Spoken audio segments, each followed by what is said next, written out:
is going on, Only Playbook fans? We are back. Shashot, Shovit, myself, the Only Playbook. We are a week out from drafting from our fantasy football leagues for our home league. So we thought it'd be cool to do a mock draft today. We have not done a combined mock draft where all of us are mocking at the same time. The best part about it is in our actual league, we are drafting one after the other. Shovit picks 7th, Shashot picks 8th, and I pick 9th. So it is a literal snake, just one after the other. So I think it'll be interesting to see how we draft today, if we're truly drafting based on our strategies, or if this is just a misdirect and we're just going to draft all players we think the other person would want. But it'll be fun. How are you guys feeling heading into this mock draft? Any nerves? No, man, I'm feeling pretty good. I've got the 7th pick. I'm picking before you guys.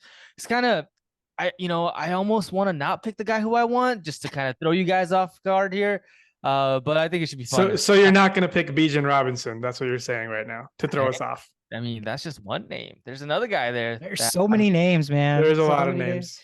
It sucks being me because at least for the first round, it's like different every round, right? Shovit's going to have to wait for 2 rounds every other round. I have to wait 2 people every other round. Shashot at least has to wait one of us every round. So it's like, you're always just on the brink of thinking one of us are going to snipe your pick. So being sandwiched in the middle probably is the worst spot, but we'll see. We'll see how the actual draft shakes out. Let's go ahead and get it started. Unlimited time, but we'll try our best to be quick because that's stupid. But here we go. Oh, JJ goes first. CMC, Chase, Kelsey, Eckler. Bijan's gone, Shovit. Bijan goes right before. All right, so now I am thinking, do I want to go with the wide receiver route or do I want a running back route? I did have Tyreek Hill last year. I am just a little bit concerned with going Tyreek Hill as my number 1 receiver, but I really like Saquon this year. I want a stud running back first, so it would have been Bijan Robinson. Bijan Robinson is not there, so for me, I am going with Saquon Barkley as my first pick. Love it. One of the best, again, the cream of the crop kind of running backs still on the board there for you. I don't know if there's a drop off in Shashot's eyes here, but you got the next pick, Shashot. Where you at? Yeah. I don't see a room where I can choose a running back that will give me as many points as Tyreek Hill would. Cooper Kupp, solid player. As being in the medical field, I'm always hesitant on picking up players that have injuries. We don't know how he's going to be. That's just the main point here. If he's going to be good, if he's going to be healthy, he's going to be probably number 1 in fantasy. He's just going to do the same things he's always done. But there's a hesitance, and I don't have that hesitance with Tyreek Hill. Tyreek Hill's openly said, I'm going to go for 2,000 yards today. I would draft him 4th overall, even if I was 4th. So I'm pretty solid with this choice here. I like it. I think for me, if I had the option of Tyreek or Cooper Kupp, just with the uncertainty, like you said, around Cooper Kupp's injury is what leans me to Tyreek Hill. But at the 9 spot, I personally don't think in a half-point PPR format, I would want to go Chubb here. He's the next running back on the board. Derrick Henry's still there. You could go a little bit further, but I'm hoping with the ADP game, one of these running backs comes back to me on the turn. At the 9 spot, like you said, the range of outcomes for Cooper Kupp is he could be wide receiver 1. He was wide receiver 1 in 21. He was wide receiver 1 in 22 before he got hurt. And he was wide receiver 1 in 22 in only 9 games in average points per game. So at the 9 spot, too good a value for me. I'll take Cooper Kupp. AJ Brown goes, Nick Chubb goes, and then you have Diggs and Lamb for the number 12 spot. Adams is gone. And there goes the last running back that I possibly wanted to get. Josh Jacobs goes right before me, which is very unfortunate. So that puts me back on the board here. Interesting. So Derrick Henry's still there, RB1, but I don't know why. I think this could be the year that age cliff. Derrick Henry's older than 28, right? Or is he still under 28? Because he's 29. So he's even one age removed from that 28 cliff that you gave us that stat on the last episode. So that's where my reservations are. I think if Jonathan Taylor shows up and he's healthy, he's undoubtedly the pick here, but still question marks there. I could go 2 wide receiver stack, but I have fears that I won't get a top tier running back. So with that being said, I am going to reach a little bit and I am going to go with a running back because I'm worried that I won't get a cream of the crop running back coming back to me. I am going to take Tony Pollard. Give me Malik Davis all day long. If that's my competition, Tony Pollard, RB1. You guys have made it very easy for me. I don't even know what else to say. I'm going Garrett Wilson here. It's going to have a phenomenal year. It's two stud wide receivers right off the bat. Yep. Nice. All right. So that makes it tough for me. A lot of the receivers that I wanted are no longer there, and at least in the top 2 pick. So you know what? I am actually going to go running back heavy. Derrick Henry is still there. I understand that he is, getting older in 29, but there's his, his backup there that I could possibly handcuff later on. So I am okay with going with Derrick Henry, and loading my running backs. Yeah, I mean, a guy was going top 5 every year for the last 7 years. You get in the second round, that's probably a pretty good value if he plays like he has always plays. But with the age cliff at the running back, it's just 1 year, and it's like you're over the hill, right? So it's just a matter of when it's going to happen. But Shove, you're back on the clock here. Some guys that have gone in the third round: Higgins, Olave, Gibbs, and Harris are gone, as Stevenson is, and then a tight end, Mark Andrews, is off the board. Yeah, so I went 2 running backs in the first 2 rounds. So now I'm thinking I have to go receiver. My choices are DK Metcalf, Devontae Smith. There is Deebo Samuel, Calvin Ridley. I do like Calvin Ridley for the Jaguars. I don't like Devontae Smith because I just think that he's not going to be consistent enough on a week-to-week basis. So out of all these guys, I am going with DK Metcalf. I like DK Metcalf. Starting off the season, you have competition with Lockett and JSN's hurt a little bit. So for me, DK Metcalf, I think he'll be able to produce on a consistent basis. So I'm going with DK. Yeah, that's a good pick, actually, because JSN's injury is not as little as people think it is. That's a huge misconception. It's a wrist injury and a wide receiver. Put 2 and 2 together, that's going to be a while. So that's a solid pick. Yeah, I just don't care for running backs, man. I don't care. I'm going to get 30 points from Tyreek Hill, maybe 20 from Garrett Wilson, and I am not as scared of Devontae Smith as you are. Devontae Smith a lot of cornerbacks have come out and said he's the best wide receiver in football. Like, that's coming from cornerbacks. I mean, there is no floor for this man. The only floor is he's in a high-powered offense, and they're a run-first offense. But looking at all the other choices there, if you look at the last 4 or 5 weeks of last year, even with AJ Brown getting 20 points, there was weeks where Devontae Smith had like 27 points. This is an up and coming player. He could easily take over, Jamar Chase's role, even Justin Jefferson's role. It's just a situation of the type of offense they're running, where Chase and Jefferson can get fed constantly. Devontae Smith will not be able to be fed as much, but he's just as skilled to get open, and I am not really afraid of pulling that trigger at this point. And as of right now, he's your flex spot. So that is a solid pick. That's the biggest thing. It's all about how's your roster constructed. Shova taking Devontae as his wide receiver 1, a lot more reservations when he's the wide receiver 2 on his own team.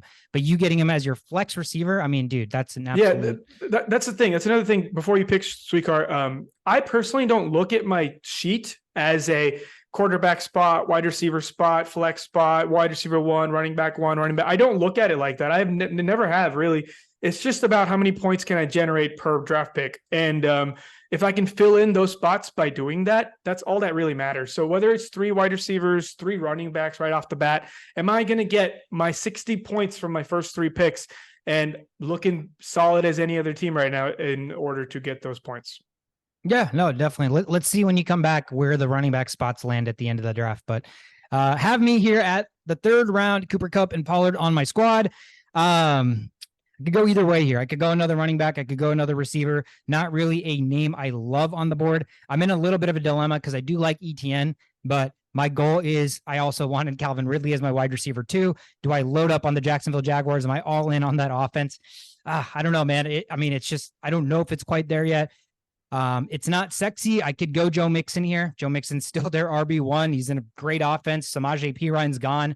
They're saying Chris Evans is going to be their 3rd down back who they've, flaunted for 2 seasons, and he's caught like 1 pass, and they've been like, this is the guy, and he doesn't do anything. So I don't know. I mean, he's not sexy, but he is there. So I could go Mixon, but I think because of ETN's pass catching upside there, I will go ETN. I'm just buying into the Jaguars hype this season to take the next step. Deebo Samuel is gone. Ken Walker goes. Mixon and Lamar go. You have Breece Hall, and then obviously right before me, I wanted Calvin Ridley, and he is gone. So I am here with Cooper Kupp, Pollard, and ETN. I could go a running back here to have 3 running backs. I could go receiver here to get my 2nd receiver. I mean, Joe Burrow's still on the board, even as Herbert and Fields. Those look like the next 3 quarterbacks before there is a drop-off in the quarterback spot, but I am going to wait. I am not super convinced that I need to take a quarterback this early. So for me personally, As my number 2 receiver, I am going to take Amari Cooper. I think he has a solid year with Deshaun Watson coming back to form. Dude, awesome choices so far. I think everything's playing out exactly how I would want it. A lot of running backs I don't care about, but that's also because I know nobody else cares about them either, which makes me inclined to choose a lot of them because I know some things that other people may not know. And a lot of people don't like this player. Don't know why. I've always liked this player before even his starter was removed from the team. For me, it's easy decision. Jump a few spots ahead. I don't care for Aaron Jones. I don't care for Damian Pierce. I don't care for Miles Sanders. I don't care for J.K. Dobbins. I have a 3-down back. I'm not worried about his competition as much as most people are. I think this is going to be playing out pretty well. Yeah, I'll be interested to see, as a Vikings fan, the fact that they continue to bring in random running backs like Kareem Hunts and the Mike Davises. I don't know how convinced they are with their running back room. That's honestly my only hesitation. But I see the fact that he hasn't even touched the ball in preseason tells me he's an elite category as far as what they think of him. They don't want him to get hurt. So yeah, I'm not as worried. I heard that on the podcast, and I was like, I'm on the opposite end of that one. Yeah, I mean, it's all about how you think, right? You could also think about it. They're not worried in playing him because they have no depth behind him. So if he gets hurt, then they have to bring somebody in. So we'll see. I mean, again, he is the RB1 there. So with how good Dalvin Cook's been as a Viking, you would think Madison would follow suit. Solid. So I'm kind of in a predicament right now because I want a receiver, but I am not seeing any receivers that I actually like. Now, DeAndre Hopkins is there, but I am just so afraid of, his age factor and the fact that he's in the Tennessee Titans. And I'm kind of shying away from him. Terry McLaurin, he's questionable, so I'm not sure if I want to go with that route. So, looking at all this, and just looking at my roster, I'm seeing a lot of quarterbacks taken out of the board.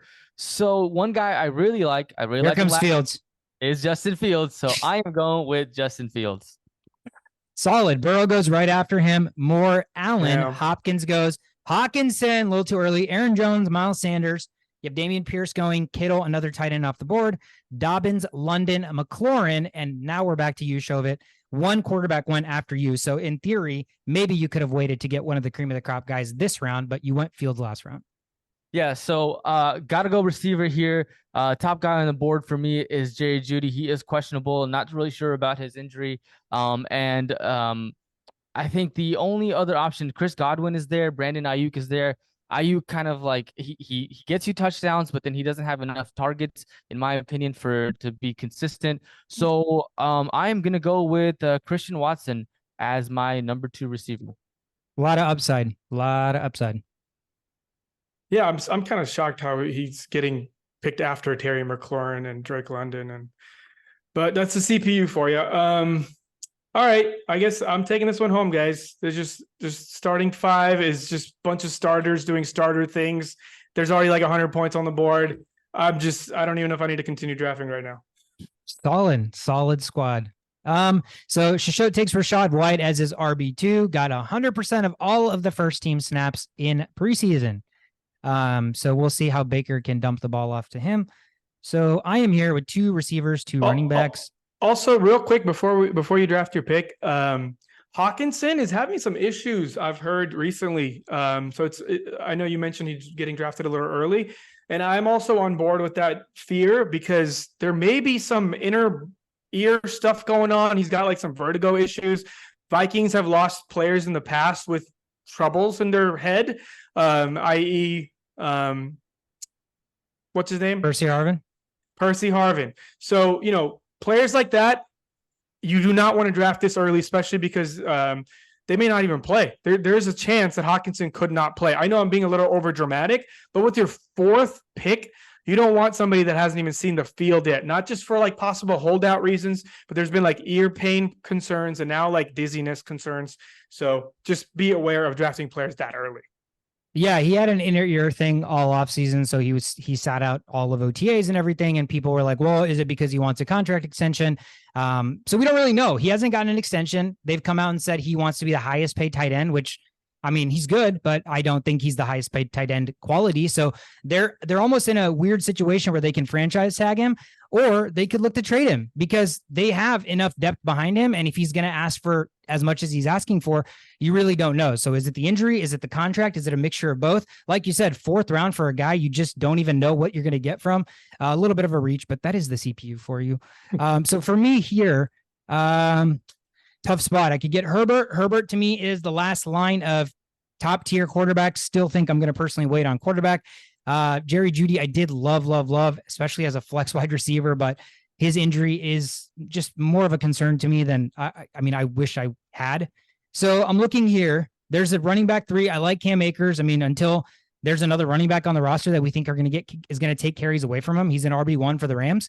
Or I could go tight end. I'm very, very big on this guy this year. I think he's going to have a monster year. Just give it to me. I'll take Darren Waller here in the 5th round. Yeah, solid pick. He's been literally their number 1 wide receiver in all of offseason. There's been like a target share of more than 20% in each of those drives. It's just that he's going to get the ball. Yeah, man, I feel pretty good about Darren Waller this year. I mean, if anything, like we talked about our tight end rankings, I think Hawkinson takes that dip and Waller has a chance to really be that top 3. But I'm back on the board now. I've got a tight end. I still don't have a quarterback. I could go basically any which way here. Best player available. Trevor Lawrence is still on the board. I do have ETN, so I would really be double dipping in the Jags offense. Maybe that shouldn't be as much of a fear to me as it seems to be. So I'm still going to continue to wait. I am going to do it. I'm going to take a guy that is suspended for 3 weeks, but when he comes back, he is 28 years old and going to catch passes from Derek Carr. So I will take Alvin Kamara as my number 3 running back. Nice. Yeah. I had him last year. Was a little fearful of his play then. Hopefully this year Derek Carr changes some things there. Similar situation with the supposed to be Alvin Kamara. DeAndre Swift is still on the board. Their usage is just not good. He should be going before players like even Waddle and even Josh Allen, but he's not because of this offense. And there's just too many mouths to feed. They just don't care enough to give enough targets. So I'm gonna have to stay away from that. T Law's on the board.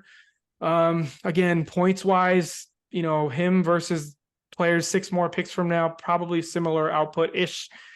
I have a lot of places to still fill tight end. I'm going to wait. I'm going to have to take that L. Every draft, I try to be like, let me get a tight end a little bit early. But again, the drop-off is just too much for me to dabble into. I could go into the bench a little bit now, which I think I may have to. Because these other positions, I just do not – there's just too many mouths. There's too many players available. And I think some of these players are going to be available on the way back. Let's just get the backups rolling. Wow. James Cook. Yeah, before Dalvin Cook, before Swift, before Williams, who are probably going to get, more touches early. I am on board with James Cook. I still don't think the amount of volume is going to be there. I don't think they're going to use him as a 3-down back early on, at least. They're still going to go with their normal offense, right? The offense doesn't change because James Cook got better. Josh Allen's still going to run Josh Allen offense. That's a premium arm there. They're not going to go to running more because of that. So I think the volume goes up a little bit, nothing crazy, but it's enough. It's enough to be enticed to draft him in the 6th round because what if, right? What if? Madison, like half of us, it's like a split almost with Madison. I'm not so concerned, but if there is concerns, there's a James Cook right there getting ready to take that spot. Yeah, I mean, this is one of my fears of going with like heavy running backs in the beginning because the guys who I feel that I want to get, James Cook, Connor, they're like, not going to play for you. They're not going to be there starting week 1, and they're just not going to be available in the draft. And so for me right now, I'm looking at my team. I'm like, man, I just do not like the right wide receivers as much right now. So if I was going into this draft, I would try to find a receiver that I'm like, okay, maybe there's something that could happen to me to kind of resurrect this team. And I'm looking at 2 players right now. I see Marquise Brown and I see George Pickens. And Marquise Brown, he's going to be the wide receiver 1, the guy who's going to, get most of the target share on that team, but it's the Arizona Cardinals. So that kind of worries me a little bit. And I think George Pickens in year 2 right now, sky's the limit for him, man. He can get some targets. Pickett can throw the ball deep as well, target him. So I am actually going to reach here and try to resurrect my receiving core and draft George Pickens. I like that. You're playing with a lot of guys who have tremendous upside, right? Christian Watson, George Pickens could be booms. But you're also fearful that there is a possibility that those also could have dud weeks as well. But it comes right back to you. So it comes right back to me. And right before you choose your next guy, I think you could have gotten Pickens here too. So if you wanted any of these guys earlier than that, you could have had them like Evans and then got Pickens afterwards. But I'm glad you brought that up because it was between Marquise Brown or Pickens for me. It was now you can snag him. And now I can go out and get Hollywood Brown right now. So that's kind of what the thought process was. But I'm kind of looking at some of these other guys too. I could go with Marquise Brown. I certainly could. Or I can look elsewhere. I'm seeing JSN, Jordan Addison, and I'm seeing Jahan Dotson, who I really like this year. So I am actually going to reach Jahan Dotson. I think the quarterback with the Commanders and Sam Howell, right, is a lot better, and he's proven to be an accurate quarterback. His completion percentage is really good. So I like Jahan Dotson this year. Terry McLaurin, it looks like it might be injured as well. So Jahan Dotson is going to be my pick. Trying to see if I can get some home runs here. Nice. Solid pick. I would have probably taken him if you hadn't taken him. But I will be taking Marquise Brown. So we basically traded right there. So solid. Makes my life easy as well. I will take Deontay Johnson. Nice. Comes back around to me. Still looking for quarterback here. Cooper Kupp, Amari Cooper, Deontay Johnson, Tony Pollard, Etienne Kamara, Darren Waller. So who is a quarterback on the board? Tua is still on the board. We're in the 8th round here. The problem with waiting on quarterbacks like you would in real leagues is the CPU doesn't give a shit if they've already drafted a quarterback. So they will go 2 quarterbacks. Yeah. So it could get thin quick. Dak got taken right before my pick. So that leaves me with Tua, Rodgers, or I could just go, you know what? I'm all in and go Anthony Richardson and see what the potential opportunity could be for him. Other guys on the board, I mean, JSN, questionable with the injury. Don't love it. I do like Addison, but I'm looking at my wide receiver room and I'm fearful that there's really not a world where, unless he is insane, I start him in my roster as a potential number 3 receiver on his own team, maybe 4 if Hawkinson signs a deal. And then you're looking at some other guys that are just, flyers. I like Gabe Davis. We know the boomer bust potential there. Mike Thomas, could he resurge? Certainly, but I have Kamara, who's another old guy on the same team that I'm expecting to resurge. So it makes me more hesitant to draft him. A couple of guys lower than that I love, but I'm not quite there yet to reach. So for me personally, I will go ahead and take Anthony Richardson here. Yeah. Nice. That's fun. It's gonna be a fun Sunday for you. So you guys know we just had a whole episode about the philosophy of drafting. Personally, for me, I am not here for a good time. I'm here for a long time. We are going to stack up this roster so we do not get derailed at any point. Going with another starting running back, and we are here. Playoffs is now a thing. It is playoff mode activated. Solid. Okay. All right. What am I gonna do? Man, you took my guy.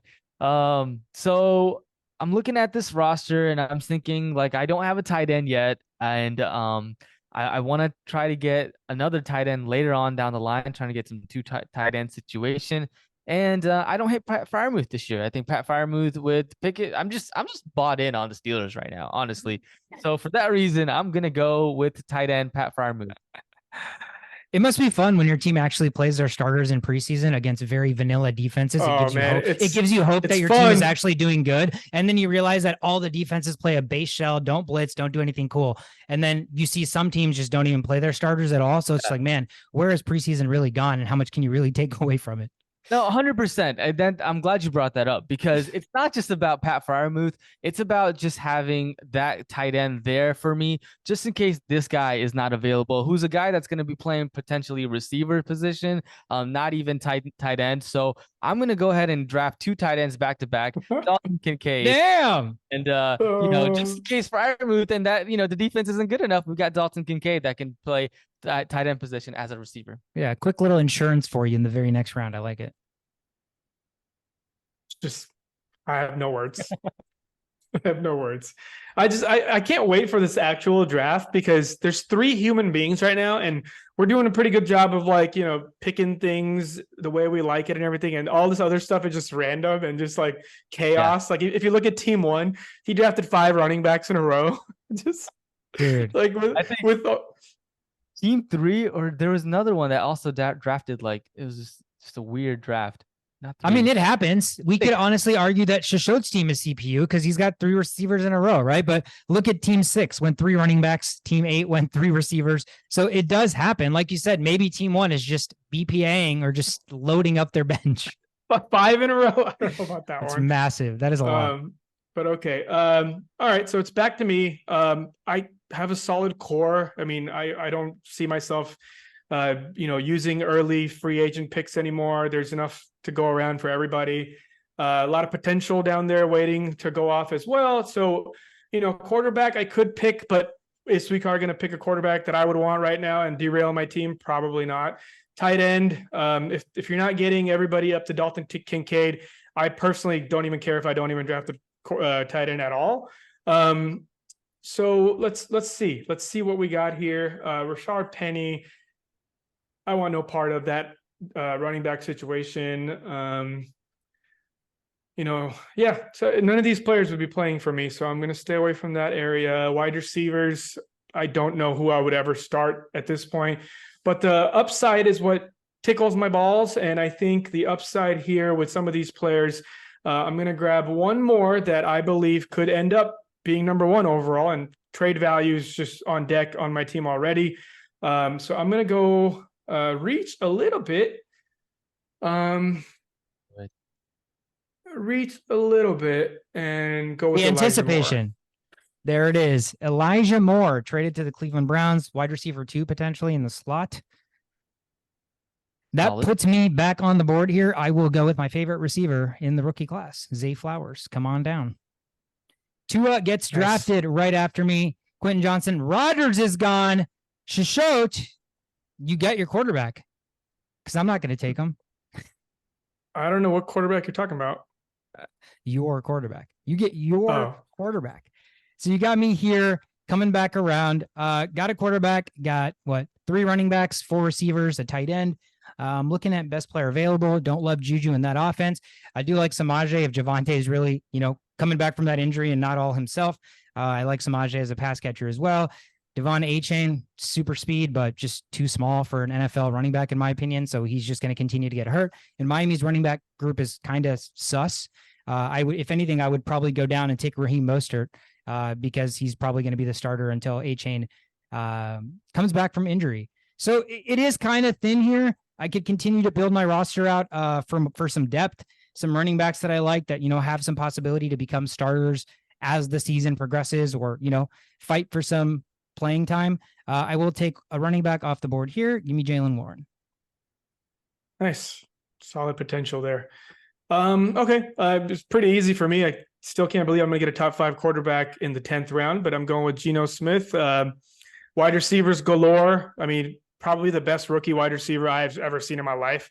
Going to come back after this injury. It's just one bone that's fractured in the wrist.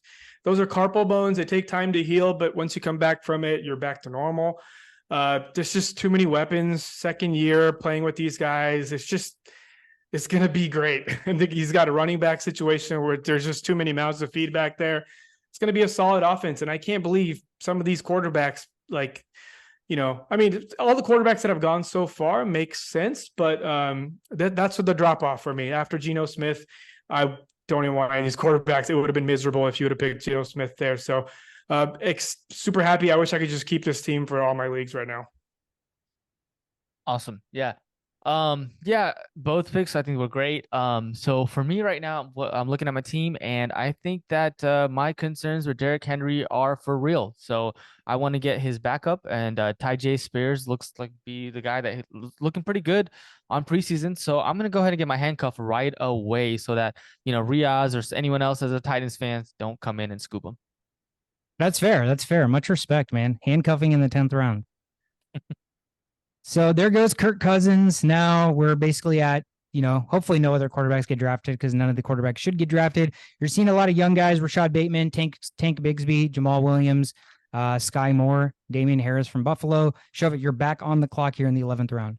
Yeah, back on the clock. I'm not looking at any of the defenses, any of the kickers. Now I'm just trying to see if I can get some, someone who will be outstanding, come out of the cream of the crop, I guess, and I like either rookie or sophomore receivers. And one guy I really do like is Jalen Hyatt for the Giants. I think the sky's the limit for him. He could be potentially wide receiver one. I think he might be wide receiver one on that team right now. And so I'm going to go ahead and draft him in hopes that maybe that something can come out of that. Another big home run hitting deep threat, sensing a theme on your team. For sure. Okay. Yeah, everything's pretty peachy right now. Nothing. It's just about, hitting home runs at this point or securing your backups. I have backups for my backups. I play for other teams already, so I'm not even concerned about that. Gonna start looking a little bit more towards the rookie class at this point. The Kamara situation worries me a little bit just because Kendre Miller, when he did play this last game, he balled out, especially with that diving catch at the end. We know he can catch. And my backups aren't as good as Kendre Miller right now. So I think I might have to go him at this point because I don't see the upside with any other rookie running backs. There's Roschon Johnson. He's got a lot of room to go before he gets to Khalil Herbert. There's Deuce Vaughn. He's too tiny. There's Chase Brown, Evan Hull. Evan Hull possibly, right? But they already have a running back in their quarterback. So I don't see that working out. The best rookie running back available for me right now is Kendre Miller. So I'm going to have to go with that pick. That's fair. That leaves me the guy you just mentioned that I'm going to take because I think he will start by the end of the year. Roschon Johnson, come on down. Behind Bijan Robinson, basically the best draft prospect since Saquon didn't get to play much at Texas. He can do everything. Khalil Herbert's been in the league for a while. Montgomery has never given up his starting spot. So I do think there's some upside with Roschon Johnson. So in the 11th round, I'll take a flyer there. That puts me back on the clock. 2 tight ends go right after I pick. And the first defense is off the board in the 12th round, the Dallas Cowboys. What's funny is best player available. The second best player is Justin Tucker. So I could go kicker in the 12th round, but I think that's stupid. So let's see what we got for depth. I'm looking at some receivers here.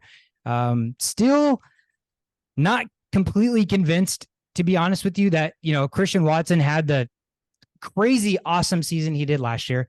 Don't get me wrong. He came out of North Dakota State, a school that literally plays nobody, right? He was known for having crazy athleticism, but he wasn't good at running routes. He had drop problems, which we saw the first game of the season. And now he doesn't have the best Hall of Fame quarterback of all time. He's got a nobody. And personally, I think this guy, there's just as equally a chance that this guy becomes their number one receiver or equally relevant to Christian Watson. So I will take Romeo Doubs here in the 12th round. Nice. I was looking into him heavily in all of my mocks. He does have a hamstring injury. I don't know how bad it is. It's probably not that bad. They're probably just sitting him out because it's the last preseason game. I hate that they lie to us with all these injuries nowadays. I'm not sure what's really going on, but hamstring on wide receivers are a little bit more worrisome than other positions. Yeah, it's time. I don't really have any choices anymore. I've already filled up my whole team besides a quarterback and a tight end. I don't think I'm going to get a kicker or a defense if that situation comes up. Right now, I think I'm just going to go with Sam Laporta. It's a starting tight end, getting in with your third last pick. Some people have already drafted 2 tight ends. So I think this must be a pick for me. I can't really mess this up. If somebody else gets him, then I'm in deep trouble. So starters all around. Solid. All right. This is, going to be the last pick that I can get with that is not a kicker or a defense. So sticking with the home run theme here. And I think this guy is going to be not really a home run, but just a consistent guy that can get the ball. So I am going with Tank Dell here.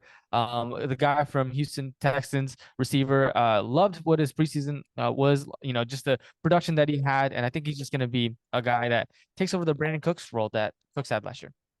He's a great route runner, man. It's just his size, but he gets open. And if he stays healthy, the rookie quarterback's going to need somebody that gets open quick. So I like that pick, and you're right back on the clock, Shove It. Right back on the clock. And so now I got to go defense. And the only defense that I have been targeting this whole time has been the team that's the best one up there for you. has You've been done nothing but talk about them. oh no. Oh, there it is. The Minnesota Vikings defense. Oh playing my God. the Tampa Bay Wow. Buccaneers, Baker Mayfield. Give me that all day. And You you could guys have just picked him up. You didn't even have to. There's no way anybody else is drafting the Vikings defense, Shove It. Unless the CPU may, but I can tell you right now, 10-team league, nobody's taking the Vikings defense. You can pick them listen, up. man. You guys are right after me. I don't trust y'all. All right. never And take like I gotta go ahead and get in before you guys get him. You could Yeah, even probably go ahead. No, I'm just saying, like, I'm not so sure about this Baker Mayfield being a disaster in this situation. He's had time to practice with this team for more time than any of these other places he's been to so far. He doesn't have competition. Trask is not starting. The other places he went to, he had to kind of battle it out, didn't get all the first team reps, still a first overall draft pick. I'm not so sure I'm that confident in deploying a Vikings offense, which was bottom 3 last year in week 1. I remember when we did our defense episode, I have them in my top 10 or top 12 or whatever. But that's going to take some time. I would love to see this flourish with our new defensive coordinator. But I just, that's risky. That's that's ballsy as hell. Yeah, but I'm here for it. There's just been one preseason game, and yes, it was the last game where Baker Mayfield had, a decent game. But other than that, I mean, it's been atrocious. And the fact that you guys got Brian Flores this year, running that 4-3 defense, I think that's going to, speak volumes against what your defense can be. And I just think week 1 should be easy matchup. It should be an easy way for the Vikings to come up on top. Let me paint a different picture for you. Let's not think about Baker Mayfield. Let's think about the fact that they have Mike Evans, who has 10 years of 1,000 yards and 10 touchdowns. Let's think about the fact that they have Chris Godwin, who is another perennial, just as good a receiver as Mike Evans. And then let's think about our cornerback class. Shove It. I'll give you $20 right now if you can name one cornerback that's starting for the Minnesota Vikings. Booth?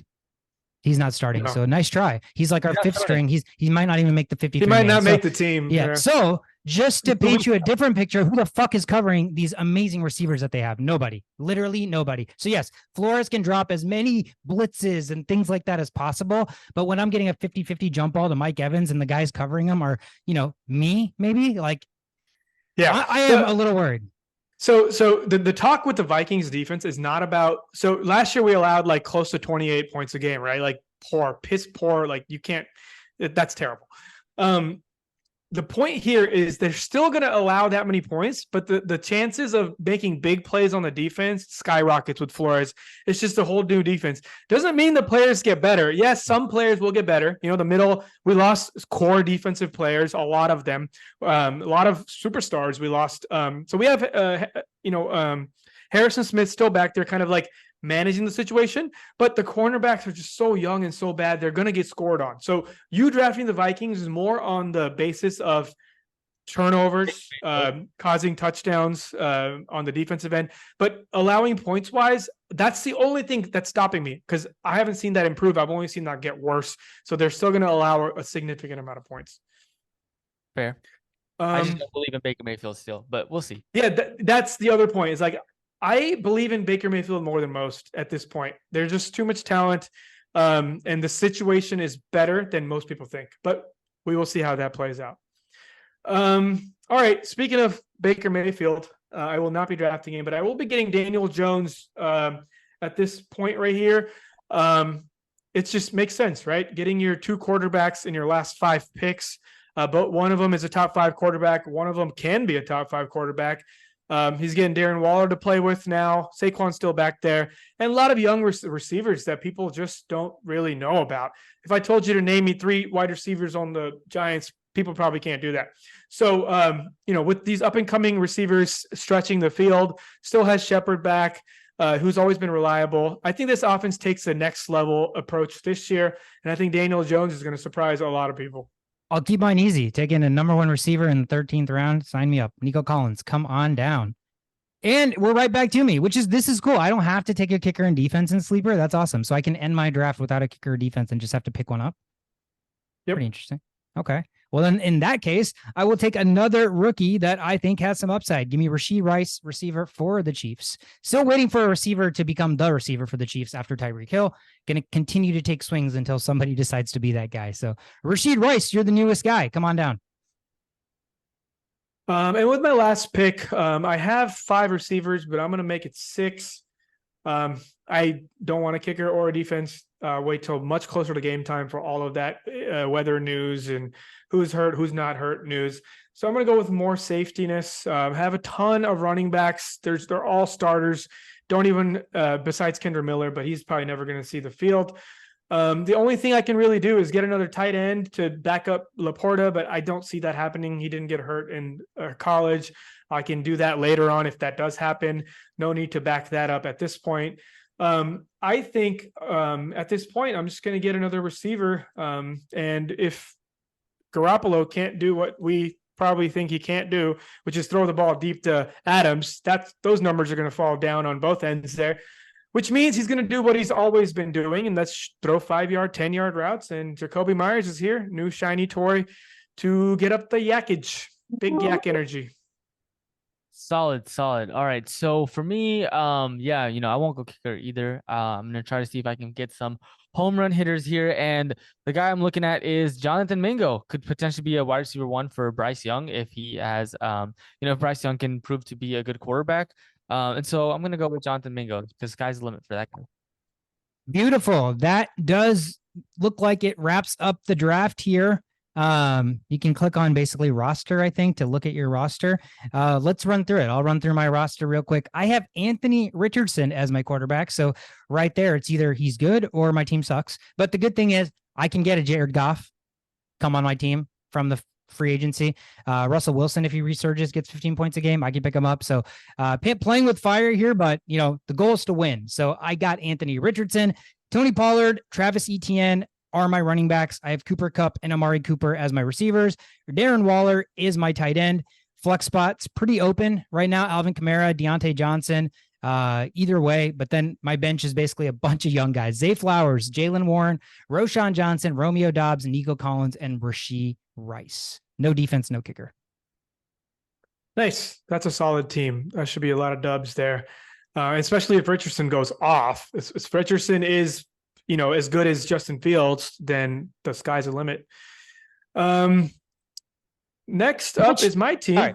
I don't want to cut you off, but that's the whole idea behind this is if he's Justin Fields, which Justin Fields last year showed virtually nothing from a passing perspective and was still fantasy, quarterback 3? So he the upside for this guy he was a suckier passer coming out of college. So he's the exception, right? Don't get me wrong, but the blueprint to be successful in fantasy has been out there now. And Richardson gets the offensive coordinator of Jalen Hurts when Jalen Hurts took that leap as his head coach now, right? So the infrastructure to me is they're going to make this offense not like you're going to have to drop back and throw the football. They're going to be like, let's use what you're good at, similar to what Steichen did with Hurts. And so that's why I'm more bought in on this, despite the fact that he, right now his accuracy is in, deep question.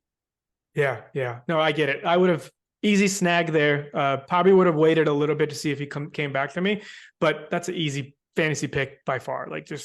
There's just going to be points. You will never have a game where he has 6 points, as some of these other quarterbacks. Jared Goff could do that. Kirk Cousins could do that.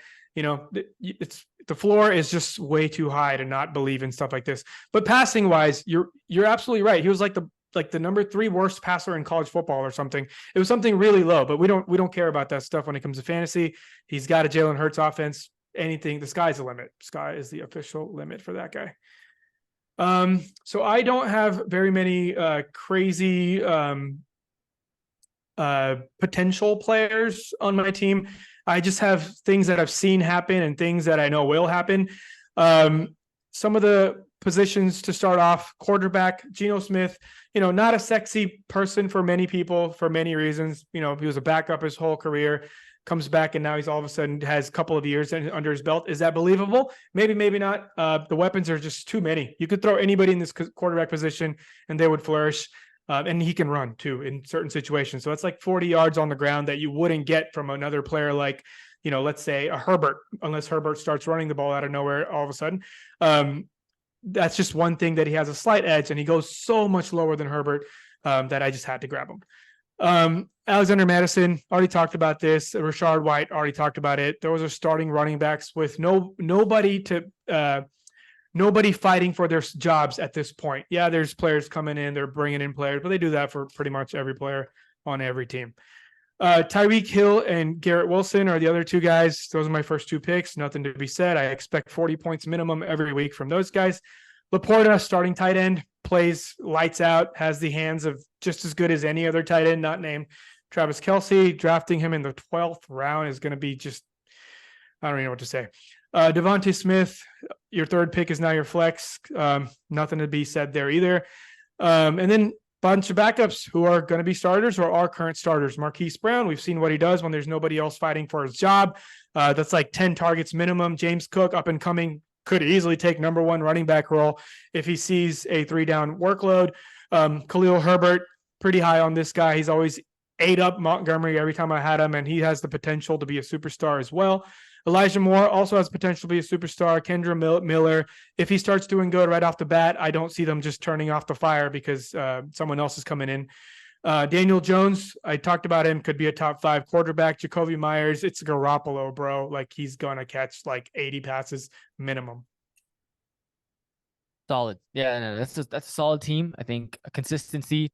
I mean, you got the 3-headed monsters, Tyreek Hill, Wilson, and Devontae Smith, and then you have potential running backs that can start. So you are set up for success.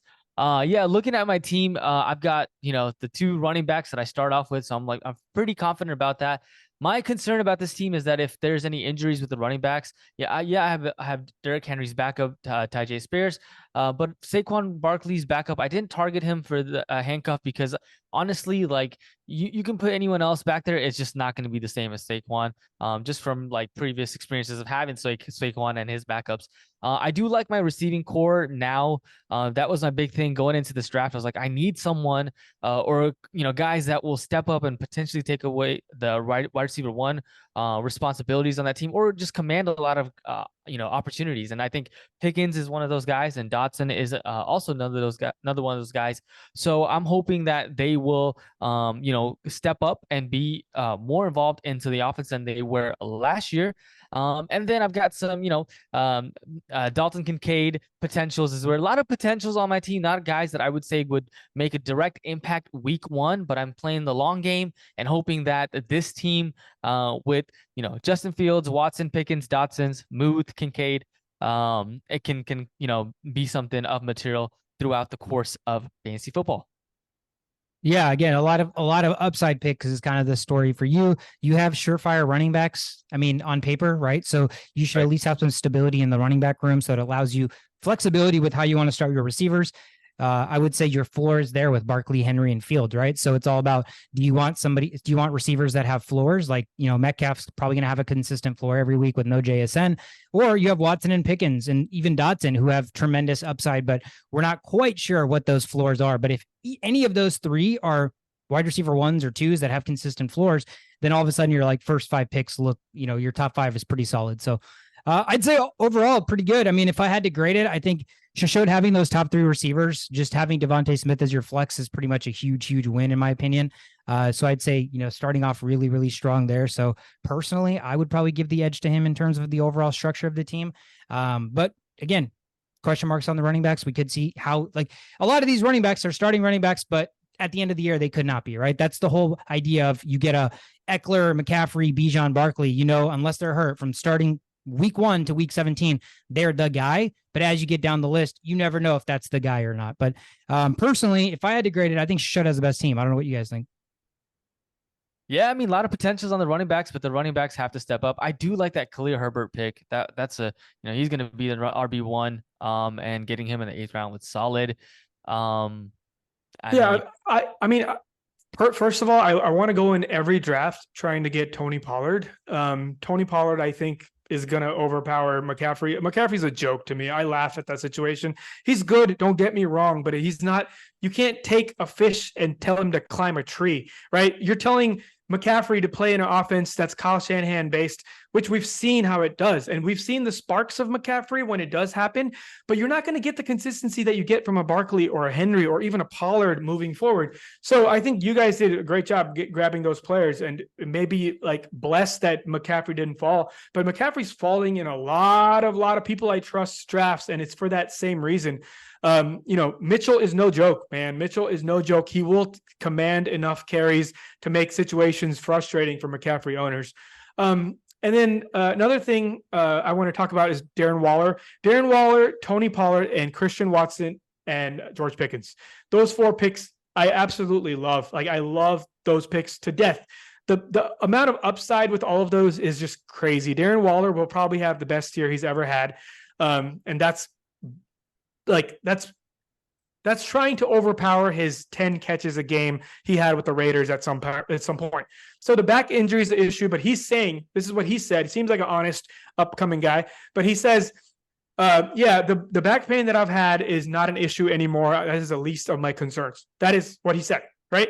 So you can only take some of that stuff as you can hear, but what we've seen on the field, plus what he said, plus what the coaches are saying, plus all these exclusive people are mentioning about Waller, like, almost 75% of my drafts, I'm leaving with Waller. I'm leaving with Pollard. And I'm leaving with Pickens for damn sure. So we'll see how all of this plays out when it comes to our drafting. Christian Watson is just, it's the home run factor, dude. Look at Christian Watson and then look at everybody else above him, right? Even the best of the best. People not named Jamar Chase Jefferson and Tyreek Hill and Stephon Diggs.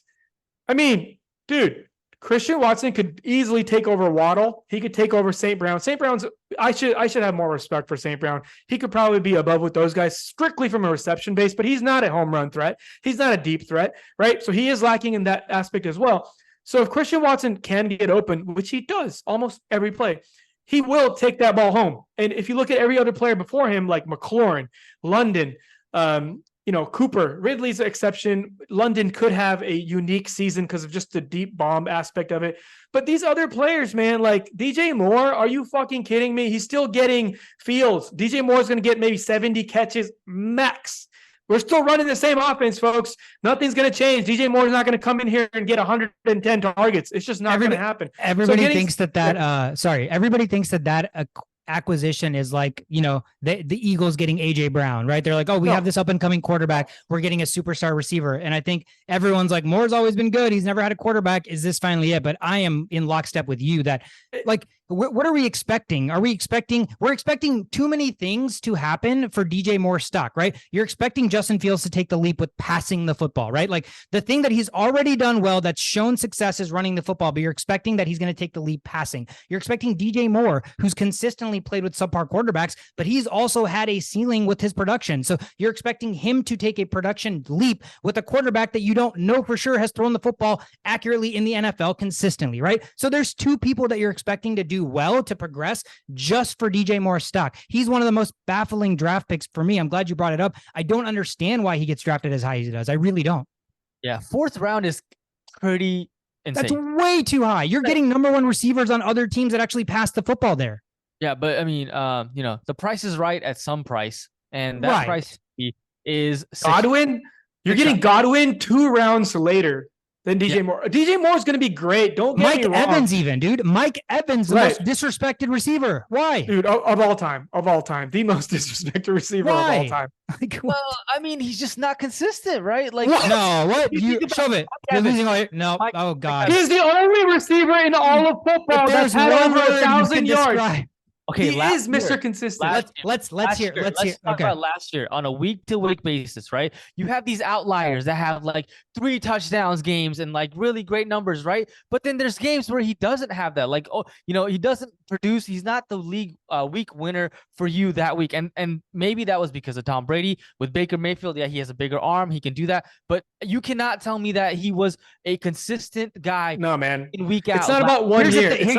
It's not about 1 year, and it's not about preseasons. Those are the 2 things you're gonna have to accept. I'm not talking about preseason. I'm talking about his whole year. Other things. I'll say one thing. Shovit. Find me. You want consistency. I get it. We all do. Everybody wants a guy that you're going to put in your lineup and is going to get 15 points every week. That's the definition of consistency. Go to Tyreek Hill's log, bro. He's getting 45 and then he gets 7. Are you sitting here bitching about Tyreek Hill getting 7 because you know his variable outcome is that he can get you 45? We talk about consistency extrapolated over a season. For 10 years in a row, this guy's got 10 touchdowns and 1,000 yards. There is no better word to describe him than consistent. So, like, I agree with you on a week-to-week basis. Jalen Waddle, the best receivers, go to their game logs. Nobody's getting, like, very few people are getting you 15 to 18 points every week. Most players have variable outcomes. That's the reality. But what I'm saying is you're getting Mike Evans, a wide receiver 1 who has 10 years of production, who's produced with Ryan Fitzpatrick, Jameis Winston, bumblefuck nobody, not just Tom Brady. And now he's got a quarterback who's inferior to Brady. So everyone's like, oh God, like you saw how disgusting they looked with Tom Brady. They're just going to be that much worse. Well, Baker's not only going to have 2,000 yards passing, right? Like unless the offense just is 32nd in the league and it's an anomaly of a season. Even if he has 30 interceptions, he's still got to throw for like 3,500 yards. He's still got to throw for like 20 touchdowns. Somebody has to get that production. And I think that's what Mike Evans has proven is despite the quarterback play. Johnny fucking Manziel. This guy made Johnny Manziel into a first-round draft pick, and that guy just had a documentary about how his life went upside down. Like, Mike Evans makes quarterbacks better, bro. So he is consistent. Sorry, I'm off my soapbox. Go ahead. I mean, this guy is a 30-year-old receiver, right? And playing with I saw with Tom Brady, he didn't make Tom Brady better last year, right? The whole team looked horrific. Like the team was a shit show. Like, and how is it any better now with Baker Mayfield? Like, why would you go out and get Mike Evans now with Baker Mayfield when last year Mike Evans wasn't some guy that like it's 1 year, dude. What are you getting wrong here? It's 1 year of data. It's 1 year. Things can go wrong in a team in a year, and you can't use that as the exact reason for your explanation for what has happened over the last 10 years. Like, that same team won the Super Bowl the year before, right? That same exact fucking team won the Super Bowl the year before. So what we're doing is the same thing that's happening with the Rams. Recency bias. Last year is not the only year that comes into question. And we don't even care about any. This is fantasy football talk. That's a different conversation about team doing good, going here, 6 and 7, all this stuff. We're talking about production from one guy, and there's nobody else here I would bet on, right? At that level. Like, look at Mike Evans and okay, maybe Dotson, because you got him. But this is a computer-generated draft, so it's a little different. But I'm sure Mike Evans would have gone way before this in other in like human draft picks. Like, it's just, this is crazy. Like Brandon Ayuk going over Mike, like there's a lot of play. I just don't get. I get the disrespect. Don't get me wrong. Show it. There's a logical theory as to where his ADP is. It's because of what happened last year, and it's because they dropped in quarterback play, and now their center Ryan Jensen's out for season. So that doesn't help the offensive line. That doesn't help with the pass protection for Baker. So I'm with you, but I also still think that like we have to remove ourselves from like the football looked disgusting. I agree with you, and this is what Shashod saying. Football sucked, but fantasy football wise, he's like somebody still has to catch footballs for that team. They're not just not passing the football. So then it just becomes where you're taking Evans. Is there value in getting a number 1 receiver who's proven year in and year out that they can get it done versus guys that are either rookies that you have not even seen the production for, number 2 receivers on offenses, etc. So, right. So I think the triggering thing for me is you use the word, you said Mike Evans is not consistent. And to me, if there's one word I'm ever using to describe Mike Evans in football, it is consistent.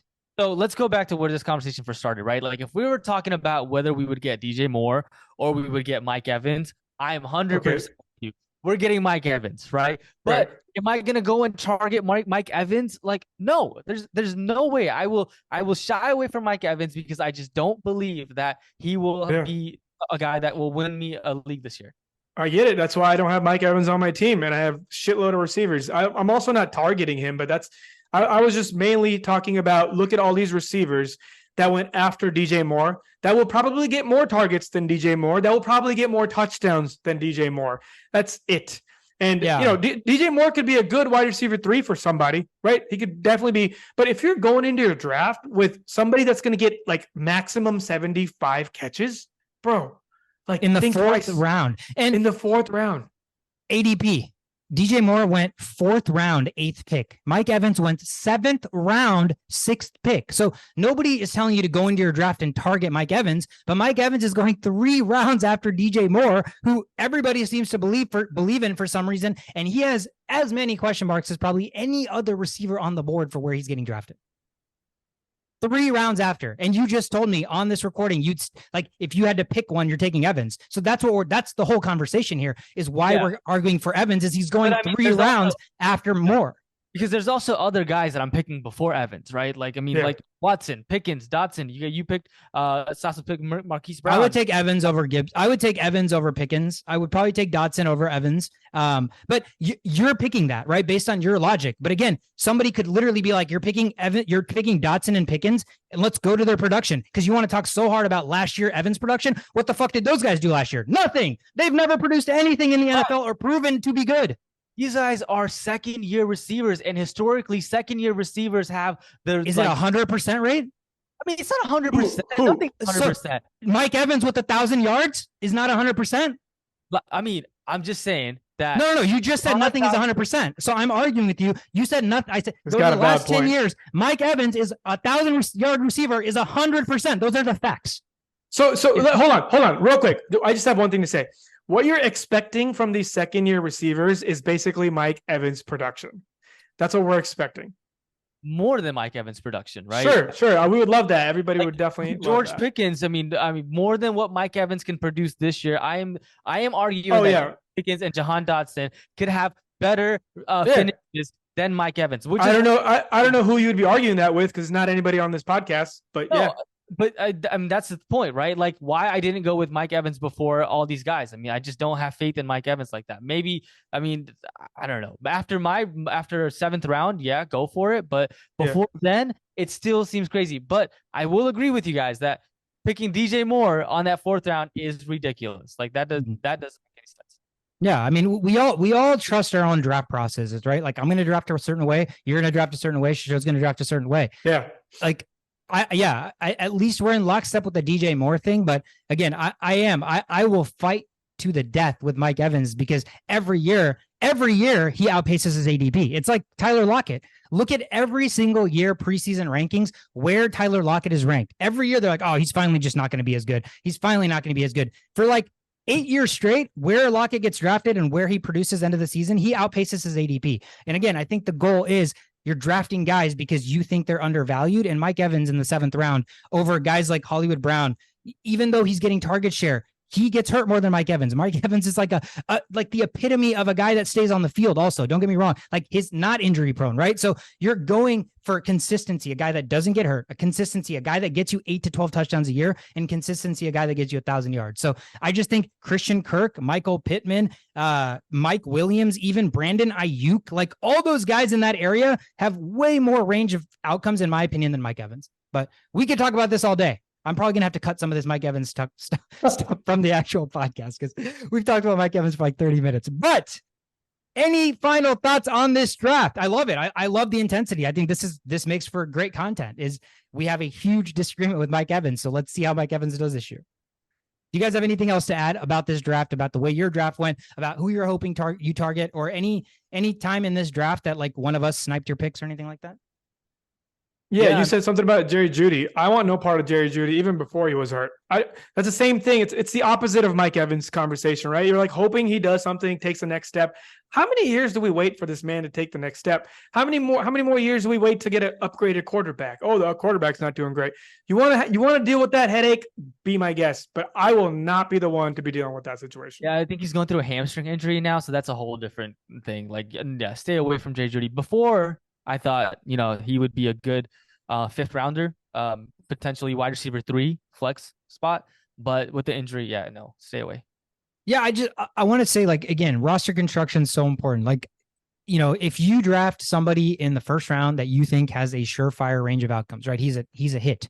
Then, like, the more you get consistent players, the more you can coincide those roster picks with like a Christian Watson, somebody that's got upside, so that if he has a dud week, you still have a consistent rest of your roster that can prop him up. But if you're getting an entire roster of guys that only have upside that you're hoping take the next step, there's also a world where none of them, or more than half of them don't do that. So then you're living on expectation, right? So I think it's just about roster construction. You need to have a fine balance of guys you know for sure are going to get you production. And then how can your team take the next step? I have all these guys that any given week could be like a Gabe Davis and give me 40. Yeah, then you're probably going to win that week with your Shishot's 3 guys that are going to get him 60. If he gets Gabe Davis and gets him 40 one week, you got 4 guys giving you 100, and then the rest is all cake, right? So it is ultimately all about roster construction. Like, I want to get that out there. Like, some picks for me in the 8th round could have been stupid as fuck, but it could have been a great pick for you, Shovit, or you, Shishot. It's just about how the rest of your team was built from the top down.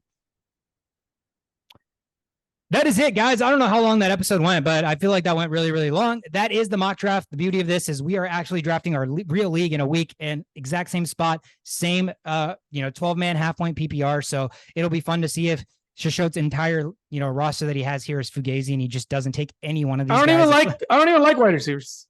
You're like Tyreek Hill, who pass. But no, I think this was a fun exercise. I love the debates. That's what it's all about. I can't wait to see this come to fruition, see kind of how it plays out. But I had an awesome time. I'm Sweetheart. That's Shovit. That is Shishot. We are the only playbook. If you enjoy our content, like, subscribe, throw a comment into the channel. We love interacting with you guys. Again, we will be back next week. Season starts in about a week and a half to 2 weeks, so more content is coming your way. Again, Sweetheart, Shishot, Shovit. We're the only playbook. See you guys later.